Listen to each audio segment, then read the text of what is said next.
শ্রী শ্রী নির্মাতা মন্দিরের 283তম বার্ষিক দ্বিদিবসীয় প্রতিষ্ঠা উৎসব সাড়ম্বরে উদযাপিত। এ উপলক্ষে শনিবার শুভ অধিবাসের মাধ্যমে এর সূচনা হয়। পরদিন রবিবার ভোর 4টা থেকে শ্রী শ্রী উদয়স্ত হরিনাম সংকীর্তন শুরু হয়। দুপুর 12টা থেকে ভক্তবৃন্দদের মধ্যে মহাপ্রসাদ বিতরণ করা হয় এবং রাত 7টায় দধির পশ্চাবঞ্জন ও মহন্ত বিদায়ের মাধ্যমে উদয়স্থ হরিনাম সংকীর্তনের সমাপ্তি ঘটে। শ্রী শ্রী নির্মাতা মন্দিরের 283তম বার্ষিক দ্বিদিবসীয় প্রতিষ্ঠা উৎসব উদযাপন কমিটির সভাপতি পরিমল দাস, সম্পাদক রবিশঙ্কর দাস সহ সত্যপাল, গোবিন্দ পাল, সানি দাস, মেঘদূত সেন, যিশু দাস প্রমুখরা উৎসব উদযাপন সুন্দর ও সুষ্ঠুভাবে সম্পন্ন হওয়ায় আপামর ভক্তবৃন্দদেরকে ধন্যবাদ জ্ঞাপন করেন।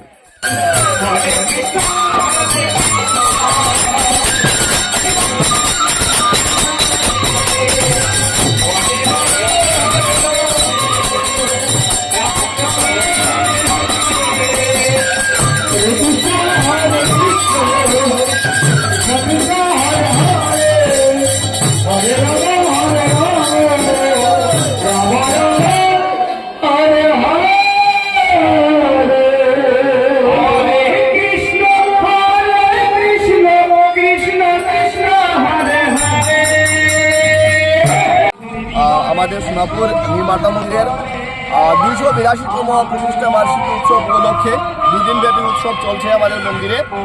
গতকাল শনিবার ছিল উৎসবের সূচনা হয়েছে। আজকে রোববার মূল অনুষ্ঠান উদয়স্থ কীর্তন, কাল ছিল তার অধিবাস। এই অনুষ্ঠান বিগত বছর ধরে আমাদের এখানে চলছে। তো প্রত্যেক বছরই অনেক দর্শক অনেক আগমন ঘটে, অনেক ভক্তবৃন্দের। এবারে ভক্তবৃন্দের উপস্থিতি প্রায় চোখে পড়ার মতো ছিল। বিগত দিনের উৎসবকে ছাড়িয়ে গেছে এবারের আমাদের এই উদয়স্থ কীর্তন।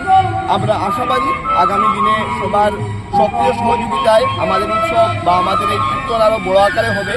এবারে আমরা এই যে বাৎসরিক প্রতিষ্ঠা বার্ষিকী উৎসব, তার সভাপতি ছিলেন পরিমল দাস, আমাদের সাথে আছেন।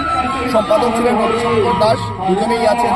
সবার সক্রিয় প্রচেষ্টায় আমরা যে এত সুন্দরভাবে এই কীর্তনের আয়োজন করতে পেরেছি, তাতে আমরা কমিটির পক্ষ থেকে সবাইকে ধন্যবাদ জ্ঞাপন করি এবং আশাবাদী আগামী দিনেও সবার সক্রিয় সহযোগিতা, সাহায্যের হাত বাড়িয়ে দেওয়ায় আমরা এই উৎসবকে আরও বড় আকারে করতে পারবো এবং নির্মাতা মন্দিরে যাতে আরও উন্নতি হয়, তাই আমরা সবার কাছে সাহায্য প্রার্থনা করি যে আপনারা সবাই সাহায্য করবেন এবং আমাদের উৎসব যাতে আরও সুন্দর হয়, আপনাদের সবার আশীর্বাদ আমরা প্রার্থনা করি।